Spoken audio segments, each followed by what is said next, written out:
Najwa hanya setengah mengerti dengan teori Feng Shui yang dijelaskan oleh Andi. Dia merasa ada benarnya, tapi juga tampak sedikit mistis. Namun, untuk hal-hal yang tidak dipahaminya, biasanya dia menyimpan rasa hormat dan kagum. Jadi, dia tidak mengajukan pertanyaan atau keraguan lebih lanjut. Sementara itu, di sisi Andi Rewa batinnya mulai terasa sedikit tegang dan cemas. Bukan karena takut identitasnya terbongkar di hadapan keluarga kakek dari pihak ibu, melainkan karena munculnya perasaan gugup saat hendak kembali dekat dengan mereka. Meskipun dalam hatinya masih ada sedikit kekecewaan atas apa yang dilakukan keluarga kakeknya di masa lalu, tapi secara bawah sadar, dia tetap menyimpan ikatan darah terhadap keluarga dari pihak ibunya. Malam ini akan menjadi pertama kalinya dalam lebih dari 20 tahun dia begitu dekat dengan mereka. Sehingga perasaan gugup pun tidak bisa dihindari. Sementara itu, kakek dan nenek Andi sudah tiba di gedung Anbang di Manhattan bersama beberapa anak mereka. Setelah turun dari pesawat, mereka naik lift hingga ke lantai paling atas. Sang kakek Hendrik Anthony memandang sekeliling dan berkata penuh haru kepada istri dan anak-anaknya, "Andaikan Belinda masih hidup, banyak tenaga pada gedung ini.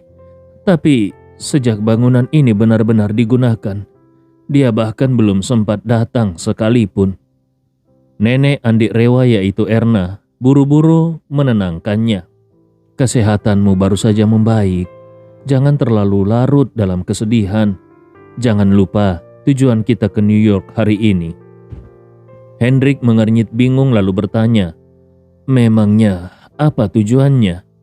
Erna menjawab pasrah, "Baru saja di mobil aku sudah mengingatkanmu. Kita ke New York untuk menonton konser tunangan Andi."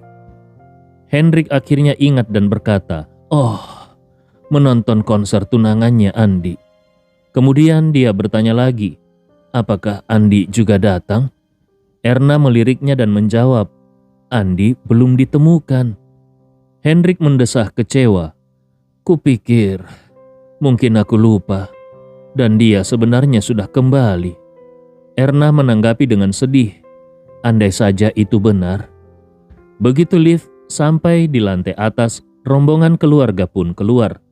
Di lantai teratas gedung Anbang terdapat lobi luas dengan jendela kaca besar dari lantai hingga langit-langit yang memungkinkan mereka melihat awan bergumpal melayang rendah di luar jendela. Gedung pencakar langit ini dulunya adalah proyek yang digagas oleh ibu Andi sendiri, yaitu Belinda Anthony, dengan tinggi 370 meter. Bangunan ini bahkan lebih tinggi dari gedung Chrysler dan Bank of America di New York. Ini adalah properti terbesar, terbaik dan termahal milik keluarga Anthony di Manhattan. Tujuan Belinda membangun gedung ini adalah untuk memberikan jaminan kredibilitas terhadap bisnis asuransi dan keuangan yang dia bangun. Maka dia pun mendirikan grup Anbang yang mencakup gedung ini, sebuah perusahaan asuransi, perusahaan keuangan, dan bank komersial. Di dunia ini, banyak perusahaan asuransi dan keuangan, tetapi sangat sedikit yang sanggup membangun gedung pencakar langit di Manhattan. Dan grup Anbang adalah salah satunya. Meskipun keluarga Anthony bermula dari Los Angeles, namun mereka berkembang pesat di dua tempat utama, Silicon Valley dan New York. Belinda pernah berinvestasi dalam banyak perusahaan teknologi yang kini bernilai besar, dan demi mengelola investasi itu dengan lebih baik, dia mendirikan pusat keuangan keluarga di New York, yaitu gedung Anbang ini. Sejak berdiri, grup Anbang menjadi tulang punggung kekuatan finansial keluarga Anthony. Hendrik sendiri bekerja di gedung ini sebelum pensiun. Setelah pensiun, kendali perusahaan diberikan kepada anak keduanya, Marshall, yang sekarang bekerja di sini. Sementara di Los Angeles, yang menemani kedua orang tua hanyalah anak sulung mereka yaitu Charles. 3 anak lainnya, Marshall, Zack, dan Joan, semuanya bekerja di New York. Karena kesehatan, sang ayah sempat memburuk. Akhirnya semua anak kembali ke Los Angeles untuk menemaninya. Kini, kembali ke gedung Anbang setelah lama absen membuat Hendrik merasa agak canggung. Dia berdiri di depan jendela besar, memandang Manhattan dan berujar lirih. Gedungnya masih sama, tapi di luar sudah banyak berubah. Charles tahu bahwa ingatan sang ayah sudah mundur ke 20 tahun lalu. Maka dia pun mendekat dan berkata, "Ayah, Manhattan memang banyak berubah selama bertahun-tahun ini." Hendrik mengangguk, lalu menunjuk gedung tinggi di kejauhan dan bertanya, "Gedung apa itu? Kenapa begitu tinggi? Dulu belum ada." Charles menjawab, "Ayah, itu World Trade Center yang baru. Beberapa tahun lalu selesai dibangun. Sekarang menjadi gedung tertinggi di New York." Hendrik mengangguk perlahan sambil merenung. "Kenapa aku tidak ingat sama sekali?" Charles pun menjelaskan, ayah tidak sering datang ke New York belakangan ini, jadi mungkin belum sempat melihat gedung itu. Hendrik tersenyum pahit. Otak ini sudah tidak seperti dulu. Sekalipun sudah melihatnya mungkin juga akan lupa. Lalu dia menoleh ke Marshall dan berpesan, "Marshall, kalau suatu saat kita bisa menemukan Andi, serahkan gedung ini kepadanya. Ini kan warisan kerja keras ibunya." Marshall langsung menjawab, "Baik ayah, kalau suatu hari nanti Andi ditemukan, aku akan menyerahkan kepemilikan gedung ini kepadanya." Hendrik mengangguk dan bergumam, "Aku penasaran, apakah Andi sekarang mirip ayahnya atau ibunya? Dulu dia mirip Belinda, bukan?" Erna menyahut, "Sebenarnya dia lebih mirip Sandy, ayahnya. Waktu kecil wajahnya belum jelas, ada campuran dua-duanya. Tapi aku rasa dia lebih mewarisi pesona Sandy. Kalau sudah dewasa, dia pasti menjadi pria tampan seperti ayahnya." Tiba-tiba emosi Hendrik memuncak. Dia berkata keras, "Hah, Sandy. Orang seperti dia memiliki banyak kelebihan. Dan hanya ada satu kekurangannya, dia tidak tahu diri." Dengan nada sedikit kesal dia menambahkan, "Coba bayangkan, kalau dulu dia menurut pada aku dan bersedia masuk ke keluarga Anthony, dengan kepribadianku yang sangat menyayangi anak perempuan, mana mungkin aku membiarkan dia menderita di keluarga ini?" Tiba-tiba emosi Hendrik meledak, membuat semua orang di sekeliling saling berpandangan kebingungan. Semuanya tahu ini adalah ganjalan di hati sang ayah yang belum pernah bisa dia lepaskan. Hendrik tidak pernah bisa memahami dengan kekuatan dan ketulusan keluarga Anthony saat itu, kenapa Sandy tetap bersikeras kembali ke Jakarta. Namun, orang lain sebenarnya sadar. Pemikiran Hendrik memang terlalu egois. Saat berhadapan dengan Sandy, dia selalu merasa berada di atas, seolah-olah dia lebih tinggi dari lawan bicaranya. Seperti bos besar yang ingin merekrut orang hebat. Meskipun orang itu hanya bisa menghasilkan 1 juta di tempat lain, dia bersedia membayar puluhan juta. Menurut logikanya, tidak ada alasan bagi orang itu untuk menolak. Tapi, dia tidak pernah mengira kalau Sandy memang tidak mau menerima tawarannya.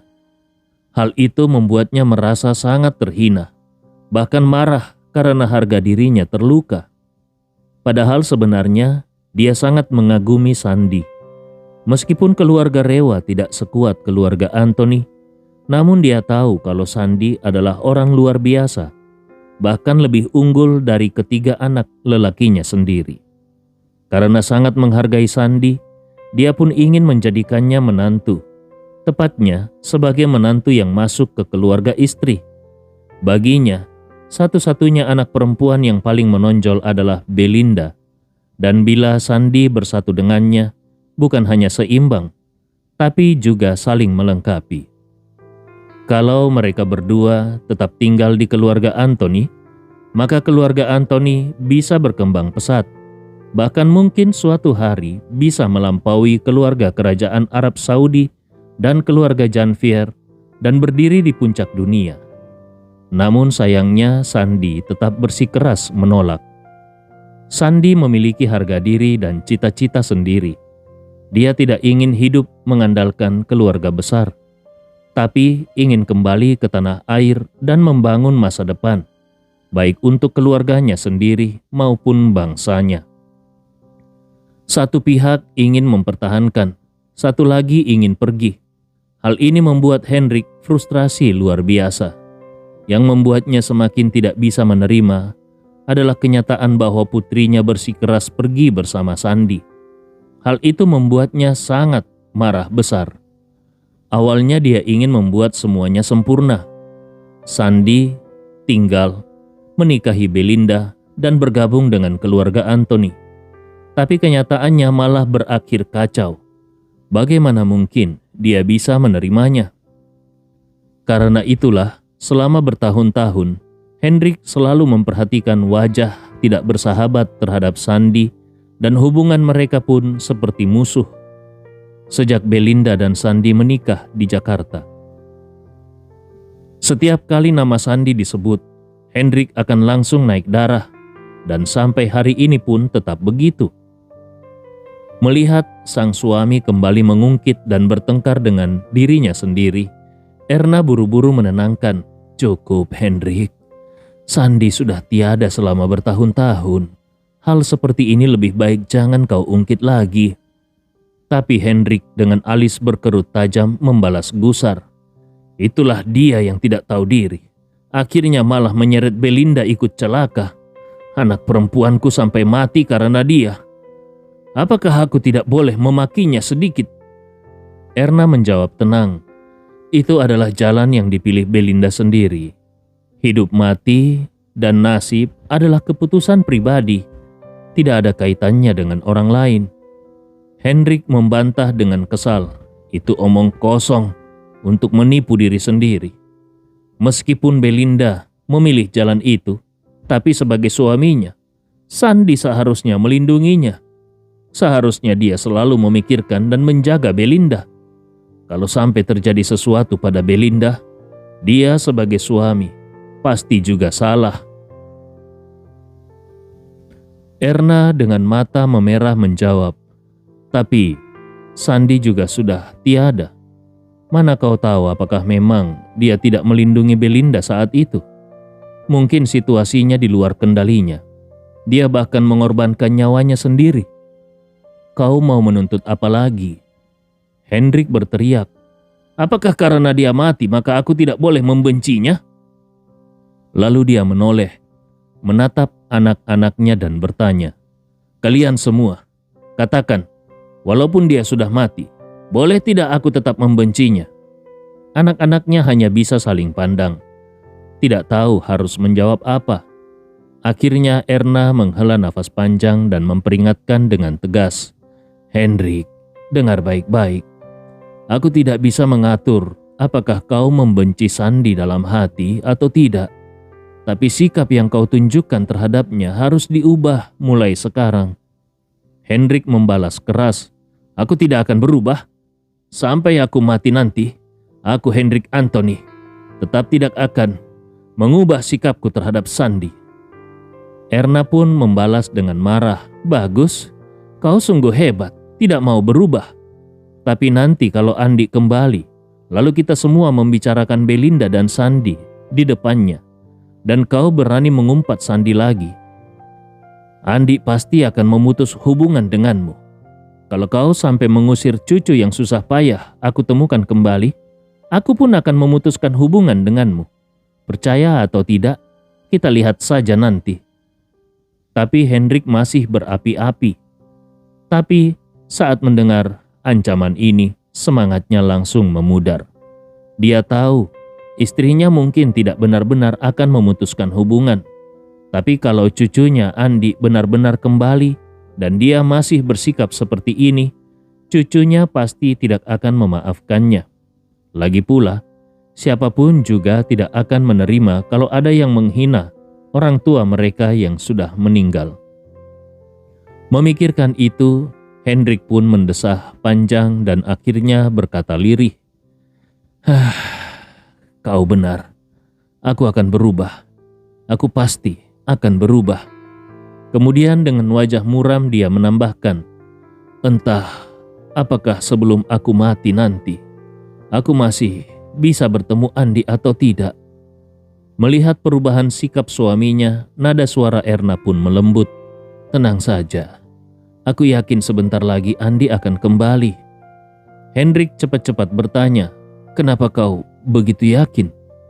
Erna menjawab serius, "Karena Mary Kalista saja sudah datang. Andi juga pasti tidak jauh lagi. Tuhan melihat betapa setianya Mary Kalista dan pasti akan mengizinkan Andi Rewa kembali." Saat ini Charles menyela, "Ayah, kali ini ayah bisa selamat dari bahaya, semua berkat tunangan Andi. Menurutku, ini memang sudah takdir. Kalau Tuhan begitu menyayangi ayah, pasti Tuhan juga akan membuat ayah bisa bertemu dengan Andi." Hendrik mengangguk pelan dan merenung di dalam hati. Tiba-tiba seorang staf masuk terburu-buru dan melapor, "Tuan, Nyonya, Detektif Troy dari kepolisian New York ada di bawah. Dia ingin naik ke atas untuk menemui Tuan dan Nyonya." Hendrik langsung berkata senang, "Detektif Troy? Cepat suruh anak itu naik." Erna mengingatkan, Troy itu seumuran dengan Charles. Sekarang dia sudah berusia 50-an. Hendrik baru sadar. Tadi dia masih membayangkan Detektif Troy 20 tahun lalu. Tidak lama kemudian Detektif Troy pun tiba di lantai atas dengan ditemani staf. Begitu melihat Hendrik, dia segera maju dan memberi salam hormat. "Paman Hendrik, bagaimana kondisi kesehatanmu? Sebenarnya, aku ingin ikut Charles ke LA untuk menjenguk paman, tapi belakangan ini aku terlalu sibuk." Hendrik menatapnya penuh rasa ingin tahu dan bertanya, Kau Troy?" Detektif Troy kaget. Dia melirik ke arah orang-orang sekeliling, lalu mengangguk cepat. Iya paman, aku Troy, Detektif Troy." Hendrik terkejut. Kau, kenapa sekarang kau jadi mirip ayahmu waktu sakit keras dulu? Istriku mengatakan kau baru 50-an, tapi menurutku kau kelihatan seperti 60 lebih. Detektif Troy tertawa canggung. Ini karena pekerjaanku selalu sibuk, tinggi stres, dan aku kurang menjaga kesehatan. Jadinya kelihatan lebih tua dari umurku." Lalu dia menambahkan, "Oh iya paman, meskipun umurku baru 50 lebih, tapi aku sudah pensiun dini." Hendrik terheran, "Kenapa kau pensiun secepat itu?" Detektif Troy tertawa pahit. "Awalnya, memang aku berencana pensiun tahun depan. Tapi karena selama ini, aku terlalu cuek dengan keluarga, akhirnya istriku dan anakku marah. Mereka pindah ke Houston 2 tahun lalu. Kalau aku tidak segera pensiun dan menyusul mereka, bisa-bisa mereka benar-benar memutus hubungan denganku." Hendrik tampak bingung. Katanya pensiun tahun depan. Kenapa sekarang sudah mundur? Detektif Troy hanya bisa mengangkat bahu. "Paman, masalahnya panjang. Susah dijelaskan secara singkat." Mendengar nada bicara Detektif Troy yang sepertinya mengandung banyak cerita, Hendrik pun berkata, "Tidak apa-apa, walaupun ceritanya panjang, tidak masalah. Nanti di meja makan, kita bisa perlahan-lahan membicarakannya." Hendrik baru saja melewati ambang maut, ditambah lagi ingatannya kini bermasalah cukup parah, sehingga dia sama sekali tidak tahu menahu mengenai hal-hal yang sedang ramai dibicarakan di Amerika. Namun, dia mengenal Detektif Troy dengan sangat baik. Dia tahu betul kalau anak ini punya sifat keras kepala dan biasanya tidak pernah mau mengaku kalah dalam keadaan apapun. Maka dari itu dia semakin penasaran, ingin mengetahui apa yang sebenarnya sudah dialami Detektif Troy. Detektif Troy tahu bahwa dengan 3 atau 4 kalimat saja, dia tidak mungkin menjelaskan semuanya dengan jelas kepada Hendrik. Jadi dia pun hanya berkata sekenanya, "Paman Hendrik, urusan sepeleku itu tidak usah diceritakan. Takutnya malah mengganggu kesehatan paman." Hendrik menatap Detektif Troy yang tampak murung, lalu dengan nada pura-pura tegas berkata, "Troy, bersemangatlah sedikit. Lihat dirimu sekarang, sama sekali tidak ada wibawa seperti ayahmu dulu." Charles melihat jam lalu berkata, "Ayah, bagaimana kalau kita makan dulu? Nanti di meja makan, kita bisa sambil berbicara." Hendrik mengangguk. "Baiklah, ayo kita makan dulu." Lantai teratas gedung Anbang memiliki luas bangunan lebih dari 4.000 meter persegi. Normalnya, ruang seluas itu bisa menampung ratusan orang untuk bekerja. Tapi seluruh lantai ini dulunya hanya digunakan oleh Hendrik seorang diri. Di lantai ini, selain ada ruang kantor dan ruang rapat seperti layaknya gedung perkantoran, terdapat juga kolam renang, pusat kebugaran, ruang terapi dan restoran, lengkap dengan fasilitasnya.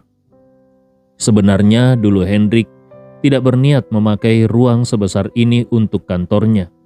Namun sang putri sulungnya, Belinda, merancang gedung ini.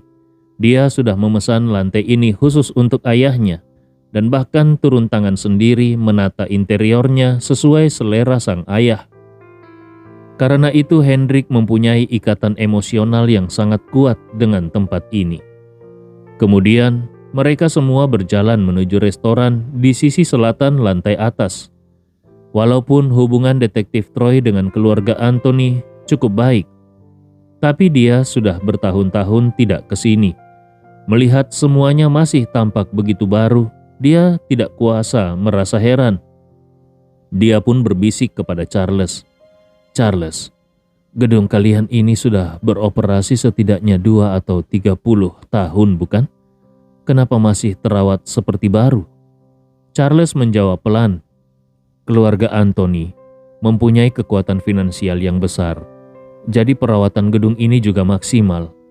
Umumnya setiap 2 atau 3 tahun akan direnovasi ulang.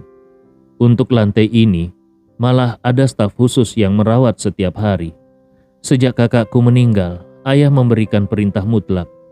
Tata letak di sini tidak boleh diubah sama sekali. Semua perabot di lantai ini mempunyai cadangan baru dalam jumlah banyak. Bahkan barang-barang sudah tidak diproduksi pun dipesan ulang secara khusus oleh pengrajin untuk dibuat replikanya yang persis sama." Sambil menunjuk karpet di lorong, dia berkata, "Karpet di bawah kakimu ini buatan tangan pengrajin Iran, mirip dengan yang dipakai di Masjid Agung Sheikh Zayed di Abu Dhabi. Harga per meternya hampir $10.000 Amerika Serikat. Waktu itu, ayahku memanggil lebih dari 100 pengrajin Iran sekaligus untuk membuat puluhan set karpet seperti yang ditinggalkan kakakku. Setiap tahun karpetnya diganti dengan yang baru." Detektif Troy terperangah. "Keluarga kalian benar-benar tidak menganggap uang sebagai uang ya? Karpet $10.000 per meter dipakai setahun lalu ganti. Apakah kalian tidak sayang membuang uang seperti itu?" Charles menjawab serius mengenai uang. Kalau hanya melihat jumlahnya tanpa melihat proporsinya, itu namanya hanya sok tahu. Detektif Troy merasa heran. "Apa maksudmu?" Charles berkata santai, "Biaya mengganti karpet bagi keluarga Anthony sama saja proporsinya seperti kau mengganti kantong sampah di rumah. Waktu kau mengganti kantong sampah, apakah kau merasa sayang dengan kantong plastiknya?" Detektif Troy mendecak sambil setengah mengumpat, "Kau memang jago pamer." Charles mengangkat bahunya. "Aku hanya bicara apa adanya." Tidak lama kemudian, semua orang memasuki restoran. Hendrik memanggil Detektif Troy untuk duduk di sampingnya. Karena Marshall sudah memberi instruksi sebelumnya, maka begitu semua orang duduk, para pelayan langsung menyajikan hidangan yang sudah disiapkan.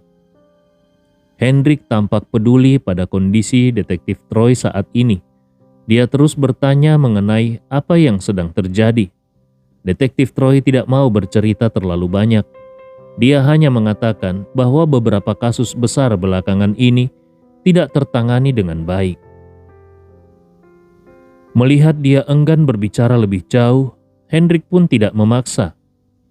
Karena sifatnya yang tertutup, Detektif Troy memang tidak mempunyai banyak teman. Ibunya meninggal muda. Ayahnya membesarkannya sendirian dan tidak pernah menikah lagi, sehingga dia juga tidak punya saudara kandung. Beberapa tahun terakhir, istrinya membawa anak mereka pindah ke Houston. Ini membuat Detektif Troy semakin kesepian di New York. Walaupun sejak generasi ayahnya, hubungan keluarganya dengan keluarga Anthony sudah baik, namun perbedaan status yang cukup besar membuatnya jarang berkunjung agar tidak merasa merepotkan. Kalau bukan karena beberapa waktu lalu, Charles terpukul di Makassar saat ingin membeli jamu regenerasi. Dan kebetulan Detektif Troy juga sedang pusing memikirkan kasus penculikan Harley. Mungkin mereka berdua akan jarang bertemu. Kini, ketika duduk di tengah keluarga Anthony, Detektif Troy yang biasanya menyendiri merasa sedikit menemukan suasana rumah. Perasaan tertekan di hatinya pun berkurang. Saat sedang minum bersama Charles, Marshall dan Zack, Detektif Troy menerima sebuah pesan singkat. Pesan itu dari anak buah kepercayaannya yang mengatakan bahwa lewat seorang informan, mereka sudah menemukan identitas pemilik restoran bebek panggang itu. Detektif Troy langsung terkejut. Dia buru-buru mencari alasan pergi ke toilet, lalu menelpon balik. Begitu telepon tersambung, dia langsung bertanya kepada anak buahnya itu, apakah ada penemuan baru? Anak buahnya menjawab, pemilik restoran bebek panggang itu bernama asli Erwin Surya, imigran gelap yang menyelundup ke Amerika lebih dari 20 tahun lalu. Jangan lihat dia sekarang hanya mengelola restoran kecil. Dulu dia adalah lulusan unggulan bidang keuangan, bahkan pernah kuliah di Amerika, lalu kembali ke negaranya. Hanya saja 20 tahun lalu, dia menyinggung seorang konglomerat besar di Surabaya. Jadi dia kabur ke New York. Anak buahnya menambahkan, Erwin ini dulu sangat terkenal di Surabaya. Dia melakukan satu hal yang sampai sekarang masih menjadi bahan gosip di sana, yaitu membawa kabur pacar konglomerat besar itu, dan mereka berdua menyelundup ke Amerika bersama-sama. Detektif Troy mendecak kagum. Orang itu ternyata lelaki romantis sejati. Anak buahnya mengangguk. Benar. Oh iya, aku juga menemukan satu hal lagi. Erwin ini memang kenal dengan Mary Kalista, si mega bintang itu. Dari informasi yang dikirim informan, disebutkan kalau Aldi Gunawan, ayah Mary Kalista, dulu pernah khusus pergi ke Surabaya untuk menemui Taipan itu demi urusan Erwin. Mendengar itu, Detektif Troy mengernyit. Wah, ini seperti masuk akal. Kalau begitu, masuk akal kalau Mary Kalista yang artis besar itu mau pergi ke restoran kecil di Asia Town. Anak buahnya berkata, betul. Aku juga merasa ini masuk akal. Kemungkinan besar jalur ini tidak ada hubungannya dengan kasus penculikan Harley Winata. Jadi aku cepat-cepat melapor kepadamu. Detektif Troy tersenyum miris. Aku sudah menduga dini. Mana ada lagi yang namanya laporan resmi. Kalau nanti ada perkembangan baru mengenai kasus ini, selama tidak melanggar aturan, sesekali bocorkan sedikit saja kepadaku. Identitas Erwin yang terkonfirmasi justru membuat Detektif Troy agak kecewa. Sebenarnya dia ingin mendengar informasi yang luar biasa. Jenis informasi yang membuat orang langsung merasa ada sesuatu yang janggal. Namun, laporan yang dikirim anak buahnya justru membuatnya menghapus kecurigaan terhadap Erwin. Sebagai seorang polisi senior, dia sangat paham Seseorang bisa saja menyembunyikan masa kini, tetapi sulit menutupi masa lalu. Itulah sebabnya banyak penjahat, meskipun sudah memutihkan diri dan menjadi sosok terhormat, akhirnya tetap dijebloskan ke penjara karena dosa masa lalu.